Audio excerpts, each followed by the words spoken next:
This is Never Down, Never Out with T.R. Matson. This podcast is about discipline when motivation fades, resilience when things get hard, and showing up when quitting would be easier. No hype, no shortcuts, just the mindset required to build something real. One day at a time. Let's get into it. We're back. Welcome. You're still here. I'm excited. Second episode. Still working out some of the kinks, but we're getting there. Thank you for tuning in. Appreciate it. Thanks for all the feedback again. Thanks for all the subscriptions on YouTube. Really appreciate the support, the outpouring. Please know that when you make comments on the YouTube channel or otherwise on Spotify or something, if you like the podcast, it really does. I'm reading those right now, every one of them, to try to get that immediate feedback, and positive feedback goes a long way, as we'll talk about. So welcome back, episode 2. Here we are. Flew in this morning. Want to get this taken care of. Feel like I need to get this out there. It's an important topic to me today to cover before we get too far into this, as some would say, journey together on this podcast. So you're tuning into the Never Down, Never Out podcast, as you've heard. But what does that mean? What is the meaning of Never Down, Never Out? Where did that come from? Well, that's a question I get a lot, actually. It's not new. It's something that's been around for a little while for me, and it's important to kind of give the backstory on where it came from. So I had finished and written and published my first book, Trees in Flight, and when I did that, I thought I was done. I thought I had achieved my goal, thought I was done, and that was that. And it was a pretty long journey in and of itself, in the fact that I was just going to do an ebook. And then somebody was like, well, what about a paperback? I was like, okay, I could do a paperback. And then what about, my dad said, I like a good hardcover. Well, cool. Let me figure out how to format a hardcover. Did all that. I'm done. We're done. Pat on the back. Reading my own press. Great job.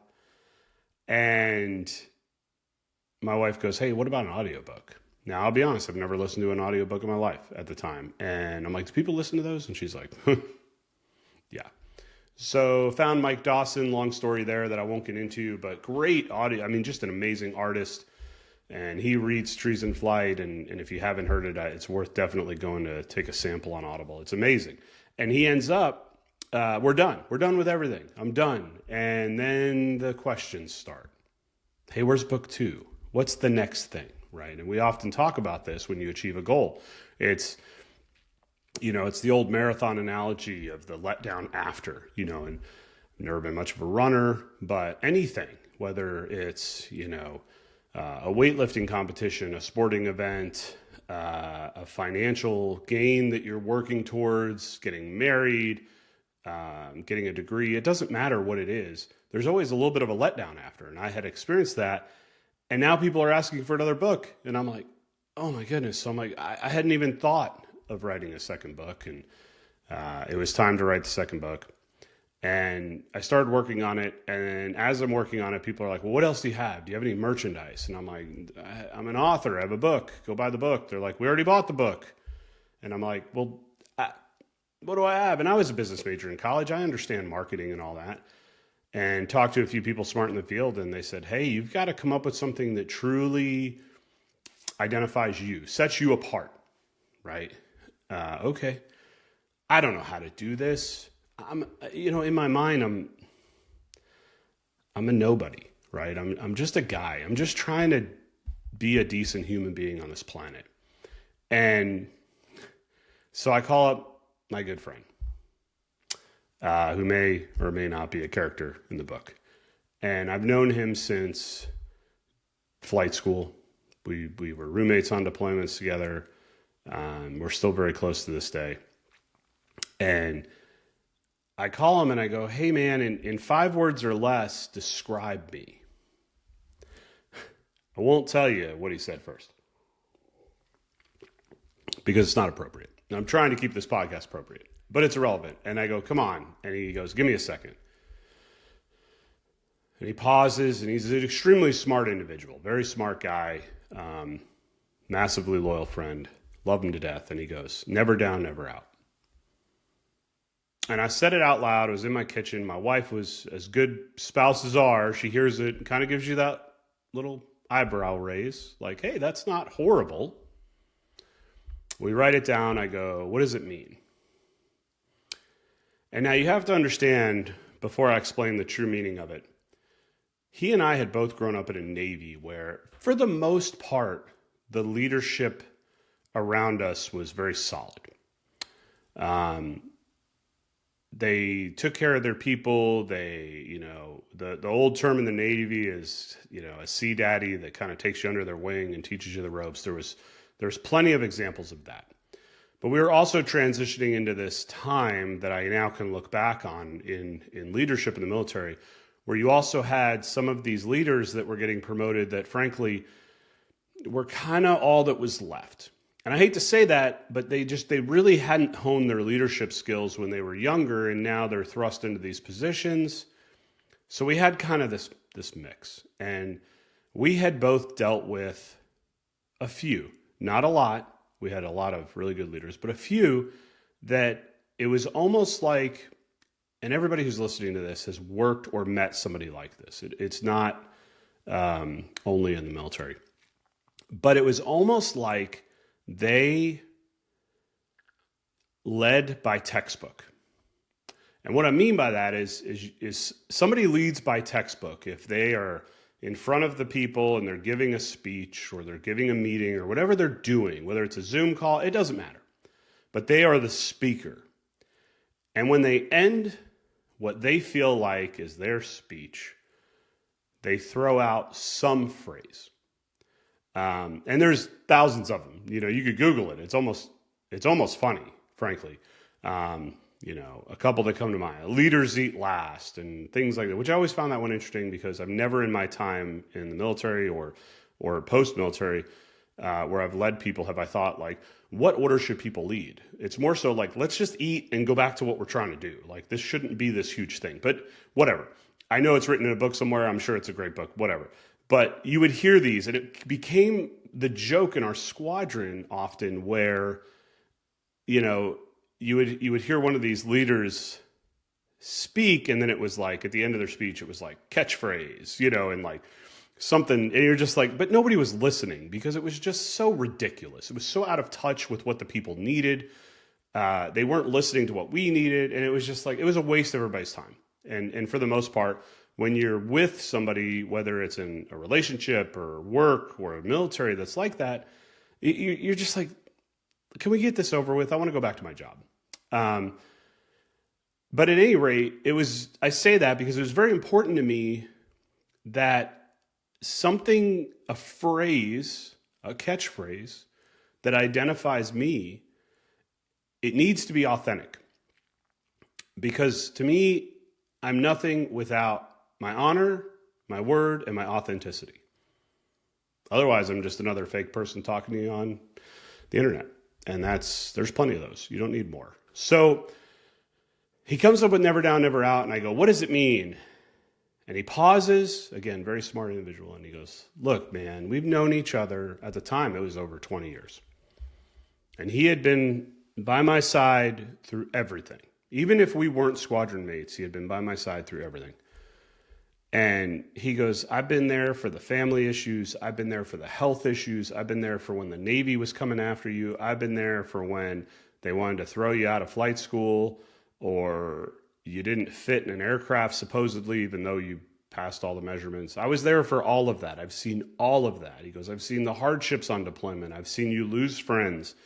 I've seen all of this stuff. And he goes, the one thing about you that never ceases to amaze me, his words, were that through all of it, you were either up or getting back up. Now, even saying that today, it hits me like a ton of bricks. Because to have a friend that's that close, that knows you that well, and that is their perception of you. That's a pretty strong compliment if we're being honest. Because I certainly didn't look at myself that way, and I still don't look at myself that way all the time, but that was pretty amazing. It gave me chills. It gives me chills now. So I go, okay, there's something here, and it's something more than just something that's on a t-shirt that reminds you, or that's on a coin or a sticker. I mean, sure, those things exist, and if you want those things, that's great. I have them. My son wears them. I love it. It feels good, right? I mean, you want to talk about a proud dad moment. Watch your 3-year-old running down a soccer field, quite frankly, having no idea how to play the game. Anybody who has kids, it's adorable. It's like the most purest form of sport because they're all just happy running around. And as he's running down this soccer field and we're all sitting on the sideline, he goes past and he's like, never down, never out, right, Dad? And these other parents are looking at me like, what the hell's your kid talking about? So it's more than that, though, right? It embodies a spirit that life is going to come at you. At 46, I hate to say it, it's going to come at me. I can't sit here and say that I've been through all the hardships because I know I haven't, because that's not our purpose on this planet. Life's going to come at you. Maybe life's coming at you right now. Maybe you're at the absolute end of your rope, and if you are, please reach out, get help. But, you know, the thing that I always heard, and I thought it was always interesting, is you're either about to go through a storm, in a storm, or just came out of a storm. And I like that analogy as a pilot because I spend my whole life trying to not get in storms. But the reality is sometimes you can't avoid them. So with this never down, never out, it became this vision to me of, listen, it's okay to get knocked down. It's irrational to think that you're going to go through your whole life and not get knocked down. If you're listening to this and you're young, and maybe you thought a guy or girl that you really cared for, and then they changed their mind, or you didn't get on the sports team you wanted, or you didn't get the grades you wanted, or you didn't get into the college you wanted. Or if you're older and you're looking back at failed relationships or dreams that you're like, I don't want to die with these unfulfilled dreams. It happens our whole time on this planet, from when we're born to when we die. And it's okay to get knocked down. What's not okay is to stay knocked down. Now, on this morning, with a cup of coffee, talking to my favorite people, it's easy to say that. But we've all been there. We've all been there where the weight of the world comes down on us. We feel like there's no way you're ever going to recover from whatever it is you're going through. And it's easier just to stay down. But here's what I'll tell you. I don't care how old you are. I don't care what phase of your life journey you're in. I know one thing about everybody who's listening or will ever listen to this video. And that is that you have successfully gotten through every trial and tribulation that has been put before you thus far. You have. With that kind of success rate, why would you ever, when you get knocked down, think that you're not going to get through it? Yet we live in a society where it's so easy to forget that. Because so-and-so broke up with me and I get on social media and I see all these people that are happy. Or I didn't get the job I wanted, but my best friend did. And now I've got to listen to them talk about it. Or I had the job I wanted and I lost it because maybe my own fault, maybe something I couldn't control. And now I have to think about that. It's so easy to just stay down. But when you look at the statistic of your success rate thus far in life, it is impossible It is completely illogical for you to look in the mirror and think that you will not be successful through whatever you're going through today. If you are a sports team, an analogy I can give you, let's talk football, is as if you had never lost a game all season. Undefeated. You're in the Super Bowl. This is it. And it's 3rd down and 10 in the first quarter, and you don't make the first down, and you got to punt. It would be as logical for that team to think that they're out of the game and they're going to lose and they're not going to win than it would be for you to sit here going through what you're going through, knowing that you've succeeded through 100% of everything you've been given thus far, and think in your mind that this one's going to be the one that you're not going to get through. That mentality at its core is what I mean by never down, never out. You're either up or you're getting back up. Those are the only two options. We all fall prey to pity parties. We all fall prey to being our own worst enemy. But in reality, no matter what you're going through, you can get through it. And that's the getting back up. And as long as you take that step, as long as you can take that first step to lifting yourself off the ground and going, okay, you got a chance. And that's all I ask of you today. Whatever it is you're going through, whatever pain you're feeling, whatever's happened to you, just take the first step.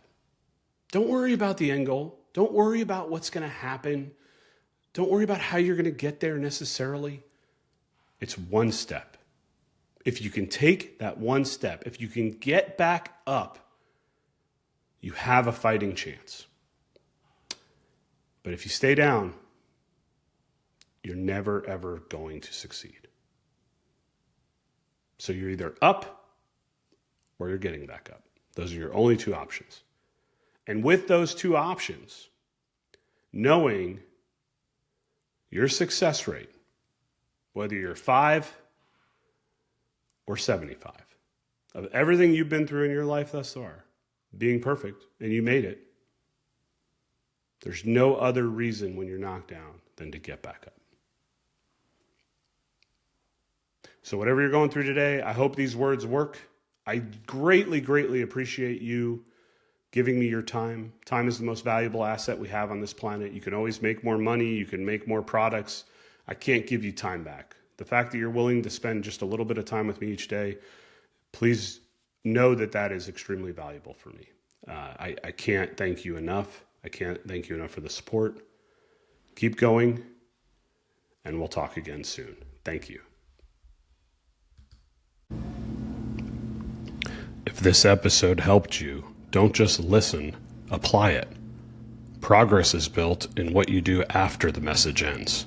Remember, never down, never out. I'll see you tomorrow.